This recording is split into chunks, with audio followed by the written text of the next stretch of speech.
Hi guys, it's Tegan from the Canmore Public Library, and today I'm going to read you guys some books.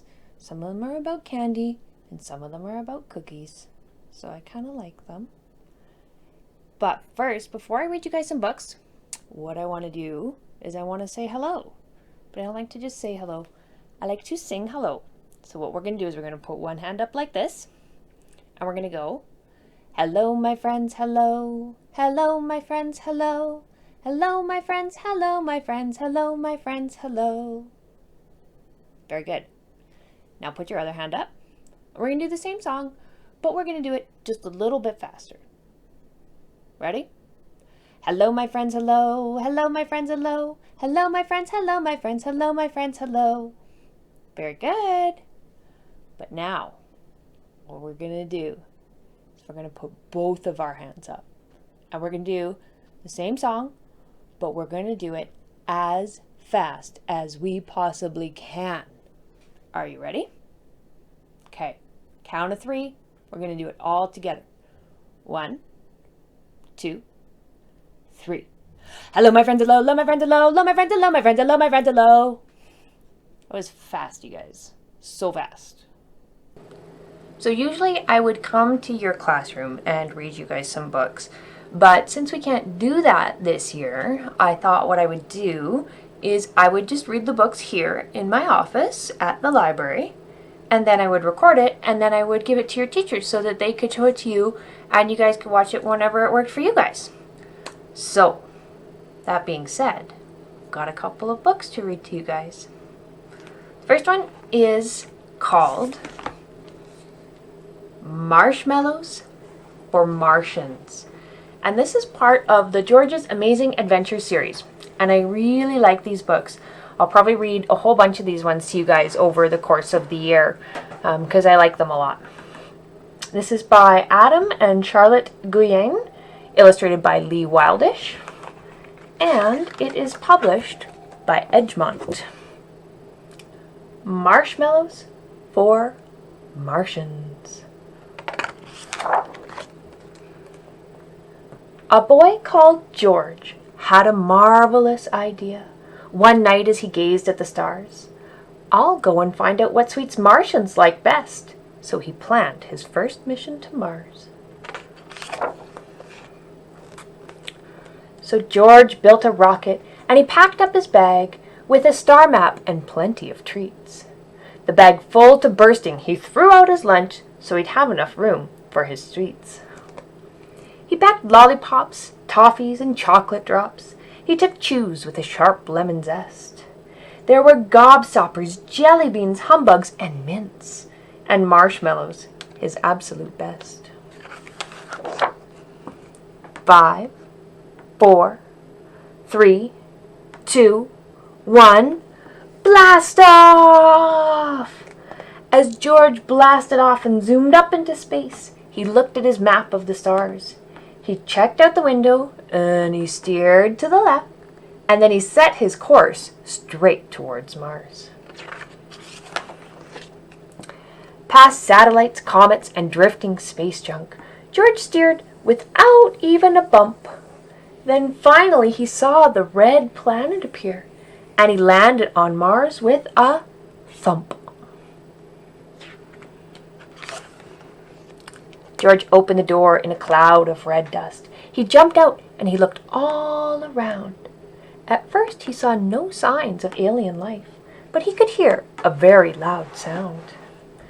George followed the noise to the top of a rock and peered down on an alien parade. Their outfits were shocking, but far worse than that were the yodeling yowls that they made. "Excuse me," said George as he jumped from the rock. "Are you Martians?" he asked with a smile. "We're yodelers from Yodel," their leader replied, "and we've not had a snack in a while." So George gave the yodelers some of the treats that he'd brought. They gave all the lollies a lick. Then they gobbled the jelly beans up in a flash until they began to feel sick. "What have you done to our tummies?" they roared. "I'm terribly sorry," George said, "but maybe you won't be so greedy next time." Then he picked up his sweets and he fled. George hid in a crater, but soon heard a bang, like the clashing of very loud drums. He peeped out and he spotted an alien band with cymbals attached to their bums. "Are you Martians?" called George, running up with a grin. "No, we're Bangbots from Wabanga 2. We've come to this planet to bang on our drums, but we might take a break and eat you." "Oh, you don't want to eat me," said George with a gulp. "These sweets are much better. You'll see." The Bangbots crammed gobstoppers into their mouths, and they chewed on the toffee with glee. But the Bangbots soon found that their teeth were stuck tight, and they howled and they roared in dismay. Then they started to bang on their cymbals in rage as George turned and scrambled away. His sweets almost gone, George slumped to the ground. "I give up. The Martians have gone. There are too many visitors making a noise." But just then, George heard a sweet song. And suddenly, little green aliens popped up with short, stumpy legs and 3 eyes. They stomped towards George, looking grumpy and glum, and they moaned and they wailed with great sighs. "Are you Martians?" gasped George. "Yes, we are," they replied, "and we're fed up with alien musicians. They come to our planet and they make such a din, and they never even ask us for permission." "Can't you help us?" the Martians begged George in despair, as a rock band from Saturn drew near. But just as the sound of guitars filled the air, George had a brilliant idea. He picked up the bag with the last of his sweets, and he called to the Martians, "Come here." Then he took the marshmallows, and he carefully pushed one soft sweet into each Martian ear. "Hooray!" cried the Martians. "We can't hear a thing! You've made it so peaceful! Yippee!" Then George jumped in his rocket, and he waved them goodbye, and he zoomed back to Earth for his tea. And here's some of the other ones that we'll probably be looking at. Muffins for mummies, spaghetti for the Yeti, socks for Santa, donuts for a dragon, treats for a T-Rex, and pizza for pirates. They're all pretty great books. Hope you guys like that one. So that book was kind of silly with them putting candy in their ears. But I have to ask you guys, do you think it's a good idea to put candy in your ears? It's not. And there's 2 reasons for that. The first reason is that because you shouldn't put anything in your ears, because it's really delicate in there, and if you put something in there and you can't get it out, then you're going to have to go to the hospital, get all complicated, it'd probably be really painful. Nobody wants that. But the second reason is that if you put candy in your ear, when you pull it out, it's going to taste really bad. Like really bad, like earwax bad. You don't want to eat that. But I do know a song, a silly little song, about getting bubble gum stuck to things. So we're going to sing that one. You guys can sing along with me. We're going to do it 3 times. And the first time, we're going to stick our fingers to our shoulders. It goes like this. Sticky, sticky, sticky, bubble gum, bubble gum, bubble gum. Sticky, sticky, sticky, bubble gum. Stick your fingers to your shoulders. Unstick and pull. Oh, ew. Yucky old bubble gum. Bleh. Now we're going to do it again. This time, we're going to stick our fingers to our hair. If you've ever gotten gum in your hair, you know that it is not easy to get it out. Sticky, sticky, sticky, bubble gum, bubble gum, bubble gum. Sticky, sticky, sticky, bubble gum. Stick your fingers to your hair. Unstick and pull. Oh, I hope I didn't pull any of my hair out. Yuck. Last time. This time, just like in the book, we're going to stick our fingers to our ears. All ready? Sticky, sticky, sticky, bubble gum, bubble gum, bubble gum. Sticky, sticky, sticky, bubble gum. Stick your fingers to your ears. Unstick and pull. Oh. Ow. Ew. Gross. I have another book for you guys. This one is called Catch That Cookie. And I know that some kindergarten classes already had some experience trying to find a gingerbread man. That's exactly what this book is about. This is by Hallie Duran, and the pictures are by David Small, and it was published by Dial Books for young readers. Catch That Cookie. It was December, and Marshall's class had heard stories about runaway gingerbread men all week long. Marshall didn't believe a word of it. They can't run for real, he told everybody. No way. I hope you're right, Mrs. Gray said, because we're baking ours today. Marshall gave a nod. He knew he was right. That afternoon, Marshall and his friends poured in the flour, sugar, and some dark, sticky stuff. That's molasses, Marshall told them. Marshall was the mixer, and even when his arms got tired, he kept going with the dough. He couldn't wait to get his cookie. Kudos, Marsh, said Mrs. Gray. You rocked that dough. Marshall gave a nod. He knew he rocked it. Marshall put some good stuff on his gingerbread man. A silver ball belt and 6 eyes, because he really liked raisins. His cookie was looking tasty.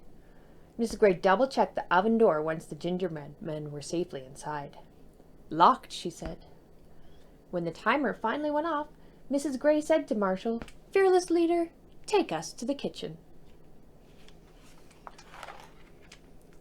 But when they looked in the oven, there was nothing inside.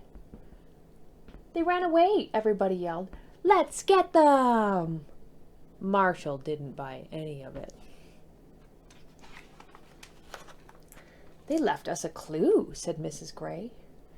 If you can find us, we'll be your snack, but if you can't, we're never coming back. We ran from the oven, we were bored and hot, and now we're hiding in a big black... Henry jumped up. Pot, pot, the big black pot! Inside was another note. Too bad you didn't catch us, 'cause we taste like candy. But now we're on vacation on a beach that's... Sandy! Everybody yelled. The sand table! They all started running. Everybody but Marshall. He turned that pot over and ran his hand around the inside of it. Inside, he felt something soft and small. A raisin. Marshall put it in his pocket. At the sand table, Mrs. Gray read the next note. Whoa, she said, this is terrible handwriting. You didn't find us this time, and a hee-hee-ho. You thought we might be slow, 'cause we're only made of dough. We're very fast cookies, and we also like to brag. See if you can find us, 'cause we'll be playing... Tag, said Avery.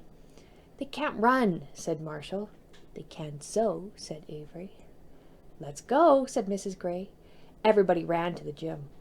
Well, everybody but Marshall. Can I see that clue? He asked. The writing was bad. It was definitely not Mrs. Gray's. The next clue was on the bleachers. We've had a great time, and we haven't made a mess. We're very impressed that you're trying your best. If you don't find us this time, the game's all done. You will have lost, and the G-men will have won. That's not a clue, said Henry. They were stuck. They were hungry, and they wanted to win. Everybody huddled. But Marshall sat down, considering the evidence, the raisin in his pocket, and the bad handwriting. What if the G-men could run? And that's when he saw the silver ball on the gym floor. There was only one place it could have come from. Then he saw the footprints.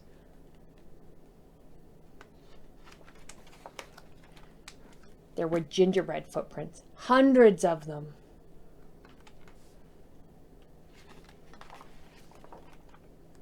Marshall didn't make a sound. Those guys played hard, he thought.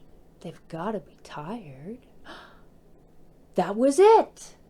They're taking a nap, Marshall hollered. Everyone searched, in the bleachers and under the mats. But no luck. Had the G-men won? If I needed a nap, thought Marshall, I'd go to bed. They're in the doll corner, he yelled. Marshall led the way this time. And there were the little gingerbread men, sound asleep in the doll bed. Marshall's guy was right there in the middle, minus an eye and a ball from his belt. He must have been the ringleader. Everyone cheered. They'd caught the G-men. Marshall gave his cookie back his eye. You can really run, he said. Good sleuthing, said Mrs. Gray. Marshall gave a nod. He knew he had good sleuthing, whatever that was.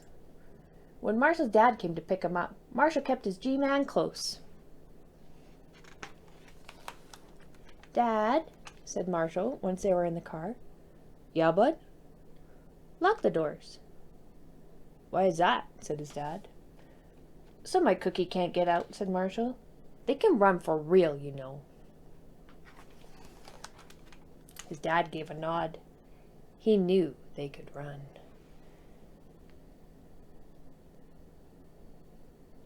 All the little gingerbread men running around. There's even one poking right there. The end. These gingerbread men can be fast.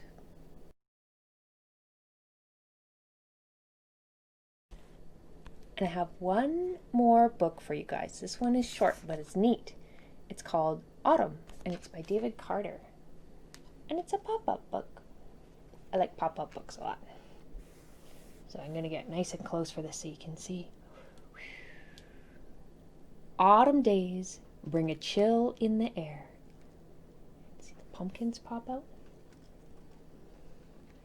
Colorful leaves float gently from the trees.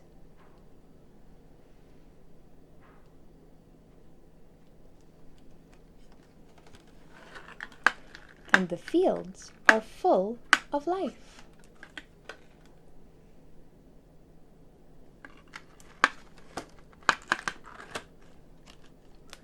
Who nibbles the water plants? And who builds their home with logs? Sound like familiar a little bit? We have trees like that around here. Look, there's beavers under there.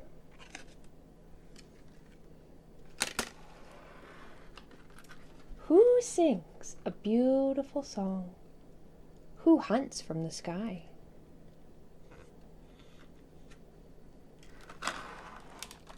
Winter is coming. It's time to harvest. See the little bats? I love bats. They're my favorite. Short and sweet. A nice little book. Now, my friends, it is time to say goodbye. But just like saying hello, I don't like to just say goodbye. I like to sing goodbye. So what we're going to do is we're going to put both our hands up like this. This time we're going to go really slowly. So the song goes, goodbye, my friends, goodbye. Goodbye, my friends, goodbye. Goodbye, my friends, goodbye, my friends. Goodbye, my friends, goodbye. See you next time.